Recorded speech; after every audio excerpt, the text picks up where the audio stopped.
Good day, everyone, and welcome to another episode of the Wellness Bridge, broadcasting from our beautiful belly heads here on the Gold Coast.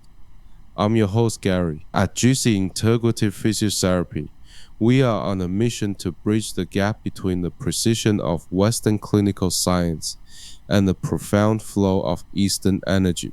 Today, we're tackling a topic that many families find terrifying. We call it the silent thief of the golden years, dementia. Right now, over 55 million people worldwide are living with dementia, and that number is expected to skyrocket to 139 million by 2050. Joining me today is Sarah. Sarah is 50, a proud grandma herself. But for the last few years, she's been the primary anchor for her own mom, who was diagnosed with early-stage dementia. Sarah, welcome to the bridge. Thanks, Gary. It's been a long road. Watching Mum start to lose her spark, forgetting her grandkids' names, or struggling to just get dressed, it felt like a one-way street toward a nursing home. Sarah, what you describe is the clinical reality of mild cognitive impairment, MCI, and early-stage dementia. In the West, we look at the brain structure, specifically the hippocampus, which acts like the brain's hard drive for memory, and the prefrontal cortex, the higher-order center for planning and executive control. Aging often brings maladaptive neuroplasticity, where the brain actually rewires itself to be less efficient. We'll see reductions in gray matter volume and a drop in BDNF, brain-derived neurotrophic factor. Think of BDNF as miracle grow for your brain cells. When we first came to see you, I thought physiotherapy was just for broken hips. I didn't realize you could exercise the brain. That's Physical Therapy 2.0, mate. Clinically, we use movement as a nutrient. Studies show that aerobic exercise improves cerebral blood flow, bringing more oxygen to those starving neural tissues. But Sarah, tell the listeners what happened when we started Mom on the specific moving meditation protocols. It was the activities of daily living that changed first. She went from needing help with a spoon to being able to navigate her own kitchen again. The fog seemed to steady. This is where we cross the bridge into Eastern energy. Sarah, your mom didn't just do leg lifts. She practiced Qigong and Tai Chi. For those listening, Qi means life force or breath, and Gong means skill. So Qigong is literally a life energy workout. While Tai Chi was born as a martial art, Qigong is the medical mother. It's specifically designed for health preservation and treating illness. At first, Mum thought it was just slow dancing. We started with Baduanjin, or the 8 silken brocades. Baduanjin is a heavyweight champion for the timed up and go test.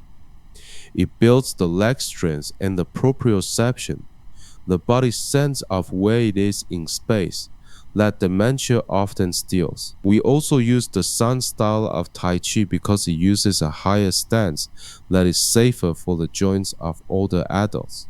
By syncing the Qi to the Dantian through deep abdominal breathing, we tell the autonomic nervous system it's safe to relax.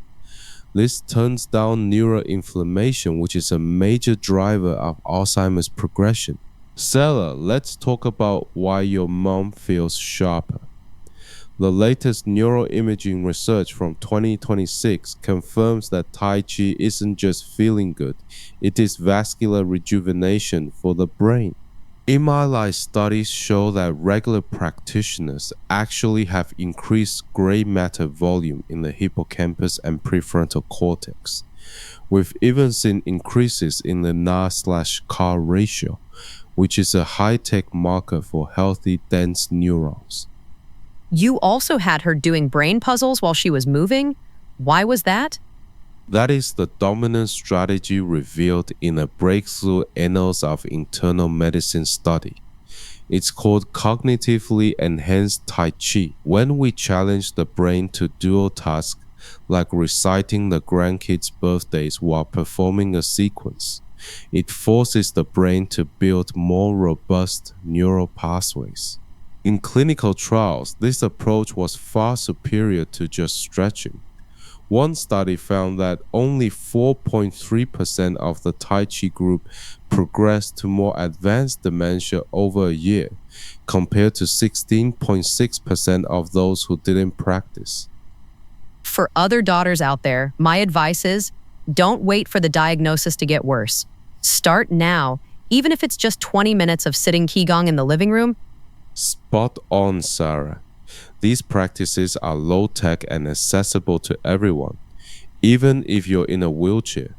But a word of safety: always consult your GP or qualified physio first. You want to find an instructor with clinical expertise or a lineage holding master to ensure the moves are tailored to your specific needs. There are great digital resources now. Look for doctors of physical therapy on YouTube or experts from institutions like the Harvard Osher Center to ensure you're getting evidence-based guidance. We've covered a massive bridge today, from the molecular power of BDNF to the graceful flow of the 8 Salcombe brocades. Sarah, seeing your mom steady her decline and reclaim her independence in the kitchen is why we do what we do. Thank you, Gary. You didn't just give her exercises, you gave us our mum back. That is the power of the bridge. Thanks for tuning in, Gold Coasters. Stay steady, stay sharp, and keep moving. Remember, together we find balance in one